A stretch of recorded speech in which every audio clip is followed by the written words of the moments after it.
Hello student, how are you? Hope all are well. তো প্রতিদিনের মতো আজকেও সমতুল্য ছাড় সংক্রান্ত খুব গুরুত্বপূর্ণ দুটি অঙ্ক নিয়ে চলে আসছি। তো চলো শুরু করি।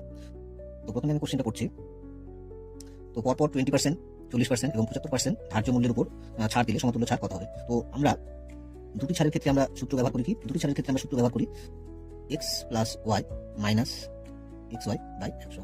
তো আচ্ছা, ক্লাসে লিখি। তাহলে দুটি ছাড় থাকলে আমরা এই সূত্র ব্যবহার করি। তো ছাড় হলে আমরা দুটোই ছাড় হলে এক্স এর মান, এটা যদি এক্স ভেবে নিই তাহলে এক্স এর মান -20 বসাবো, আর এটাকে যদি ওয়াই ভাবি তাহলে ওয়াই জায়গায় -40 বসাবো। তাহলে এক্ষেত্রে যদি পজিটিভ চিহ্ন আসে তাহলে আমাদের লাভ হয় লাভ ক্ষতির ক্ষেত্রে, আর ছাড়ের ক্ষেত্রে এটা নেগেটিভ চিহ্ন আসবে। ছাড়ের ক্ষেত্রে এটা নেগেটিভ চিহ্ন আসবে। নেগেটিভ চিহ্ন আসলে সেটা আমরা শুধু ছাড় বলবো, ঠিক আছে? তো এক্ষেত্রে যদি তিনটা থাকে তাহলে আমাদের খুব অসুবিধা হয়। এক্ষেত্রে দুটো দুটো করে নিয়ে এই সূত্রটা অ্যাপ্লাই করলেও হয়, কিন্তু ক্যালকুলেশনটা অনেক জটিল হয়। তো সহজে কিভাবে করা যায় সেটা শিখবো।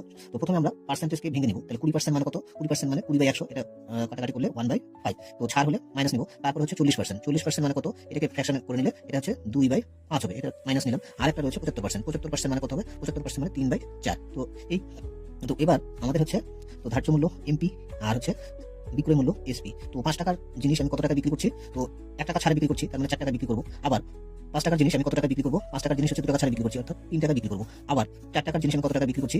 3 টাকায় 3 টাকা ছাড়ে বিক্রি করছি, অর্থাৎ 1 টাকা বিক্রি করছি। তারপরে আমাদের করতে হবে কি, এই ক্ষেত্রে এগুলোকে কাটাকাটি দুপাশ থেকে যদি যায় কাটাকাটি করবো, 4 4 কাটা গেল, আর এটাকে হচ্ছে গুণ করে নেবো, এদিকে হচ্ছে গুণ করে নেবো। তাহলে এটা কত হলো? 25, আর এটা কত হলো?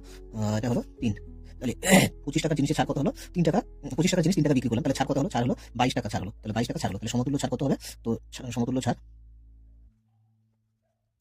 সমতুল্য সমতুল্য ছাড় হচ্ছে 22 বাই হচ্ছে 25 টাকার উপর, তাহলে 25 ইন্টু 100। এটা কাটাকাটি করলে 4, 4 দিয়ে 22 গুণ করলে 88। তাহলে সমতুল্য ছাড় হলো 88%। তাহলে 88% হচ্ছে সমতুল্য ডিসকাউন্ট হলো, ঠিক আছে? এবার তো আরেকটি অঙ্ক রয়েছে, ধার্য মূল্যের উপর পরপর দুটি ছাড়ের সমতুল্য ছাড় যদি 25% হয়, একটি ছাড় যদি 10% হলে অপর ছাড় কত হবে? এক্ষেত্রে আমরা এটাও একটা বিশেষ ধরনের ট্রিকের সাহায্য করবো, খুব সহজে করা যায়। তো মনে করো ধার্য মূল্য 100 টাকা, এমপি হচ্ছে 100 টাকা। এবার প্রথমে আমি প্রথম ছাড়টার কথা বলছি, 10% ডিসকাউন্ট দিলে সেটা বিক্রি হবে কত টাকায়? 90 টাকায়। এবার এই 100 টাকার জিনিস এবার ওভারঅল দুটো ছাড় মিলে কত হচ্ছে? 25% ছাড় দিচ্ছে। তাহলে 25% ডিসকাউন্ট দিলে সেটা কত টাকা বিক্রি হবে? বিক্রি হবে 75 টাকায়। তো হলো এক্ষেত্রে দুটো ছাড় 25% মানে দুটো ছাড় মিলে 25% হয়েছে। তো সেই 25% ছাড় দিলে 75 টাকা বিক্রি হচ্ছে। এবার একটা ছাড় দিলে সেই জিনিসটার দাম দাঁড়াচ্ছে কত? 90 টাকা। তো এটার উপর আরেকটা ডিসকাউন্ট দিবে। তাহলে এক্ষেত্রে 90 টাকার জিনিস হচ্ছে কত টাকা কমে বিক্রি করলে 75 টাকা হবে? 15 টাকা কমে বিক্রি করলে 75 টাকা হবে। তাহলে দ্বিতীয় ক্ষেত্রে ছাড় দিচ্ছে কত? 15 টাকা। তাহলে 15 দ্বিতীয় ছাড় কত হবে? তো দ্বিতীয় ছাড় ইকুয়াল টু হচ্ছে 15 টাকা। কত টাকার উপর? 90 টাকার উপর ইন্টু 100। তাহলে এক্ষেত্রে এটা কাটলে 6, 6 দিয়ে এটা কাটাকাটি করলে 3, আর এটা হচ্ছে 50। এটা তাহলে 16.2/3%। তাহলে দ্বিতীয় ছাড়টা কত হলো? 16.2/3%। তো ভিডিওটি সম্পূর্ণ দেখার জন্য অসংখ্য ধন্যবাদ। যদি ভিডিওটি তোমাদের উপকারে আসে তাহলে ভিডিওটিতে একটি লাইক করবে এবং বন্ধুদের মাঝে ভিডিওটি শেয়ার করবে। এবং আমার চ্যানেলটি সাবস্ক্রাইব করে প্রতিদিন এরকম গুরুত্বপূর্ণ অঙ্কের সমাধান পাওয়ার জন্য।